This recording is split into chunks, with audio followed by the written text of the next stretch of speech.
Olá pessoal, na aula de hoje nós vamos tratar sobre vetores.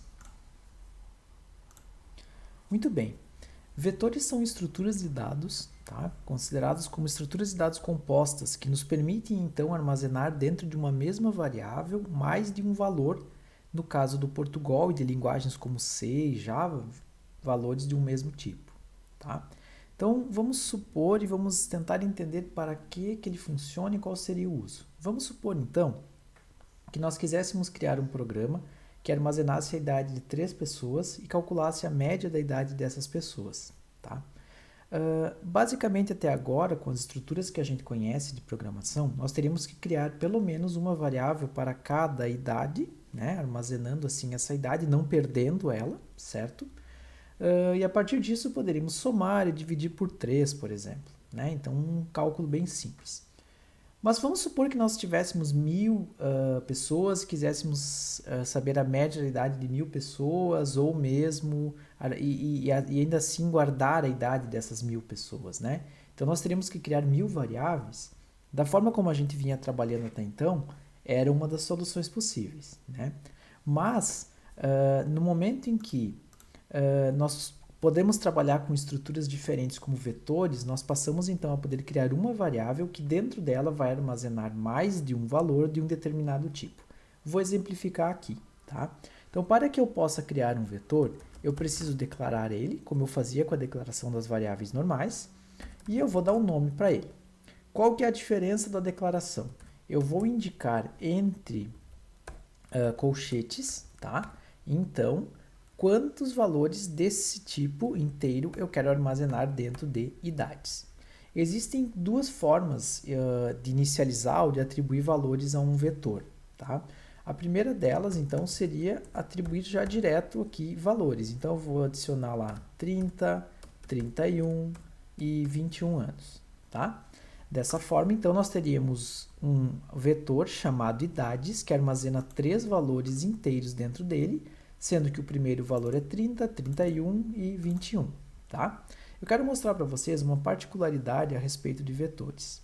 Eu vou selecionar aqui o nosso vetor idades e vou trazer ele para cá. Observem aqui.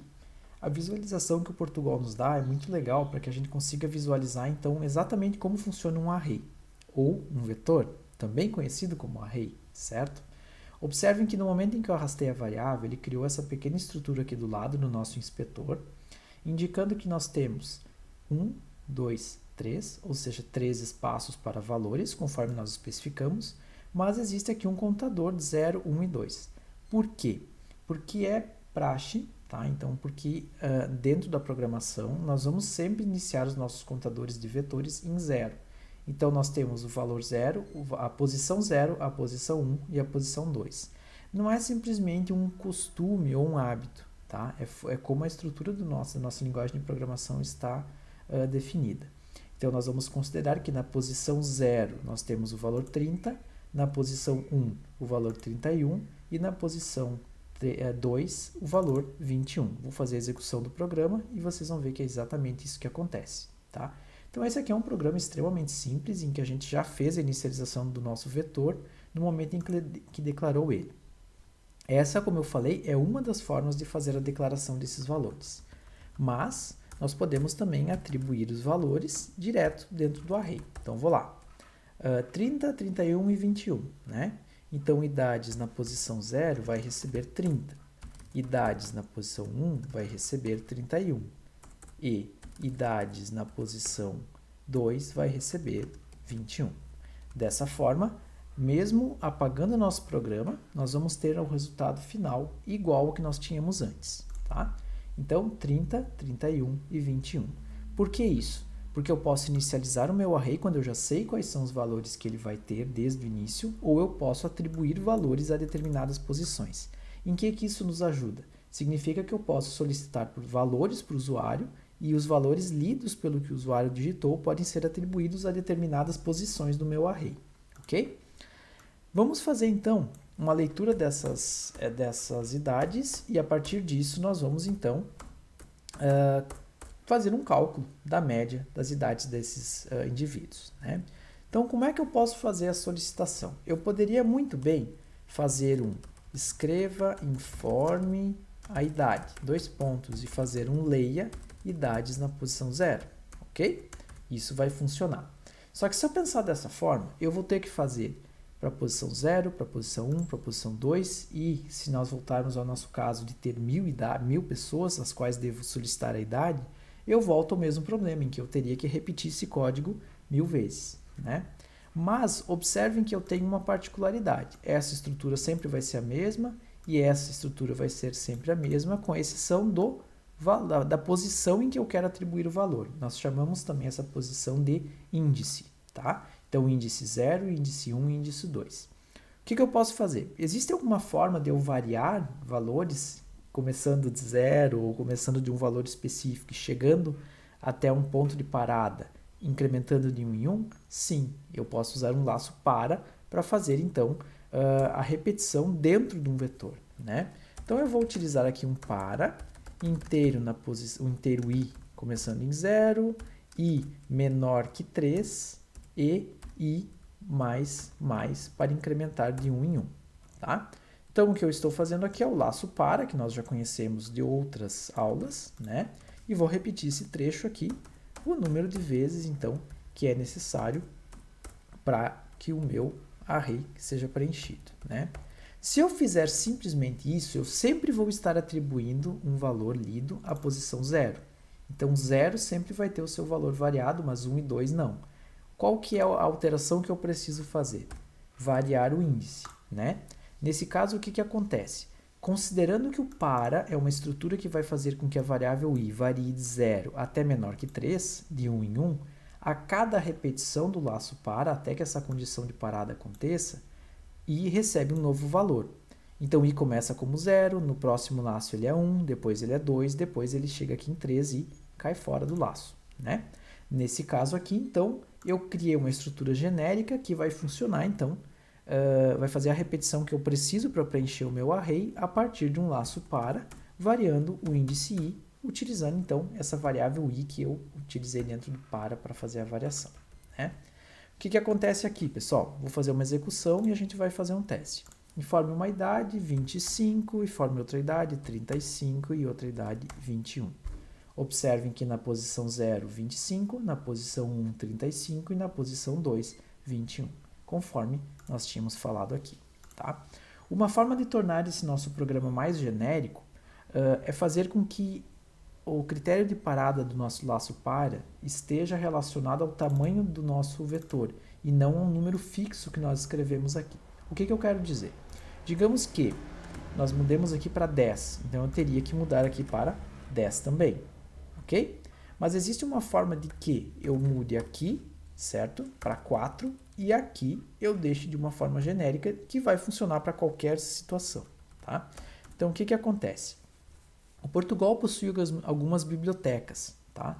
E o que a gente vê aqui do lado é uma forma muito simples de incluir ela, do lado direito. Nesse caso aqui, eu vou sugerir que vocês incluam clicando na caixinha azul da biblioteca útil. A biblioteca útil, então, traz algumas funcionalidades muito úteis, como o próprio nome diz, inclusive para os nossos arrays, ou vetores, né? Nesse caso, o que eu vou usar? Eu quero que o i seja menor que útil, que é o nome da minha biblioteca aqui em cima, né? Ponto.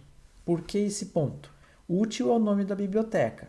Ponto é o que me permite, então, acessar funcionalidades que existem dentro dela, ou funções, né? Nesse caso, qual eu vou utilizar? Um aguarde, posso utilizar para alguma outra situação, mas o que eu quero é saber o número de elementos de um vetor. Cliquei aqui, né? Observem aqui, ó.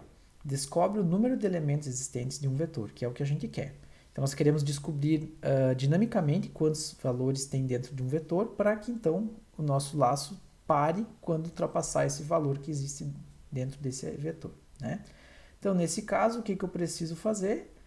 Simplesmente passar o vetor, ou seja, o parâmetro é o vetor, e o retorno, então, é um valor inteiro que vai indicar quantos elementos existem dentro do meu vetor.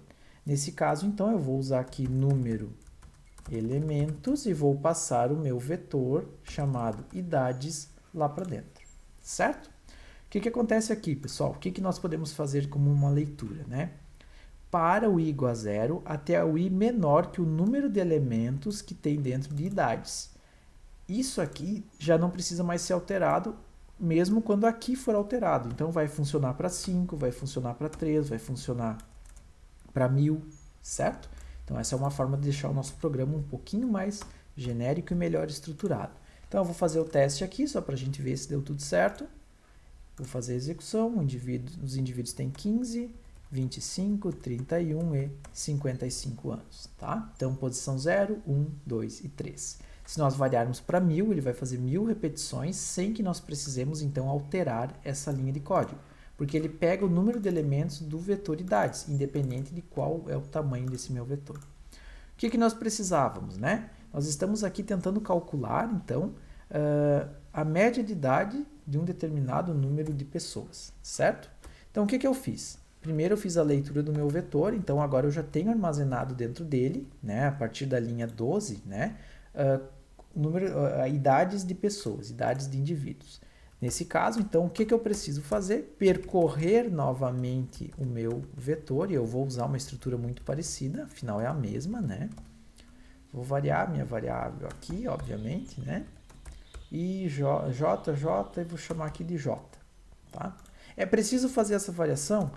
Eu recomendo em função do fato de que a gente vai estar redeclarando a variável i, embora ela esteja dentro do escopo da função para, mas para que a gente não se confunda agora no início, tá?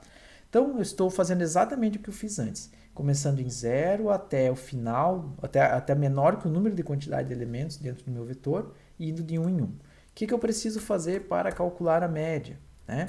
Eu vou criar aqui um número real, média, que vai começar, então, em 0.0, que é o que a gente já viu nas outras aulas, né? Então, nesse caso, o que eu preciso fazer, né? A nossa média vai ser uma média aritmética, e na média aritmética, o que eu preciso fazer? Somar os valores e dividir pela quantidade de elementos, certo? Então, na verdade, deixem até eu corrigir. O que eu vou fazer aqui é a real média, mas eu preciso também uma variável, então, para somar, ou melhor, soma dos valores, né? Então, soma vai ser mais igual. Lembram que a gente viu isso nas outras aulas? Isso é a mesma coisa que soma é igual soma mais alguma coisa, né? Então, é o valor que já estava lá dentro. O que eu quero? O valor de idades na posição J, né? Então, eu vou ter a soma de todos os valores que estão dentro do vetor idades. E, por fim, para que eu possa, então, imprimir o final do meu programa, média vai receber o quê? A soma dividido por o quê? 4? Poderia até ser, mas e se de repente o meu programa muda para 1000? Vou usar novamente a minha função aqui. Afinal, ele sempre me retorna o número de elementos existentes dentro de um vetor. Ok? Então, nesse caso aqui, o que eu teria? A média de idades é 2 pontos. E aí eu vou concatenar aqui, vou dar um espacinho para média. Tá? Nesse caso, pessoal, então eu vou alterar aqui para 4 valores é um valor razoável, né? Vamos lá. Então, qual que é a idade? 21, 22, 25, 44. Qual que é a média de idade? 28 anos, certo? Então, o que ele fez? Somou as 4 idades, dividiu por 4. Observem que o nosso programa, e agora as estruturas também nos permitem construir programas cada vez mais complexos e genéricos. Genéricos de forma que basta que eu altere esse valor aqui, né, o tamanho do meu vetoridade, para que todo o meu programa funcione para um número pré-definido aqui em cima, né? Então, eu não preciso modificar passo a passo, porque o meu programa tem, então, solicitações e cálculos para 4 idades, 20 idades, 40 mil idades, né? O que acontece aqui, pessoal, e aí eu gostaria de chamar a atenção de vocês aí, é sobre alguns pontos importantes, né? Então, o primeiro deles, recapitulando, então, um vetor, então, é uma estrutura de dados composta, então, que permite armazenar mais de um valor dentro de uma mesma variável de um determinado tipo. Ou seja, idades só pode armazenar 4 valores do tipo inteiro, não pode armazenar de outro tipo. A mesma coisa vai funcionar para um vetor de cadeia, um vetor de real, um vetor um vetor de qualquer outro tipo, certo? Então, um valor do tipo booleano também vai armazenar assim, certo? Então, dessa forma eu declaro. Como é que eu faço uma atribuição de valor? Nome do vetor, entre colchetes a posição que eu quero armazenar. A gente viu antes que eu posso, então, armazenar direto na posição 0, na 1, na 2, na 3 e assim por sequência, né? Mas uma forma fácil é, então, variar utilizando um laço para ou mesmo um laço enquanto, né?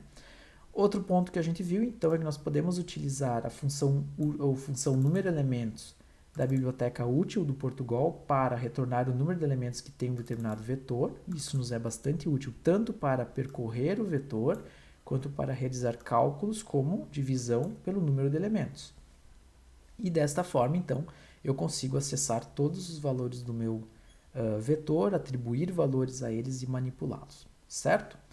Espero que esse conteúdo tenha sido útil para vocês. Certamente ele vai permitir, então, que vocês construam estruturas e programas muito mais complexos do que aqueles que a gente já vinha ver, certo? Então, boas aulas para vocês e bons estudos.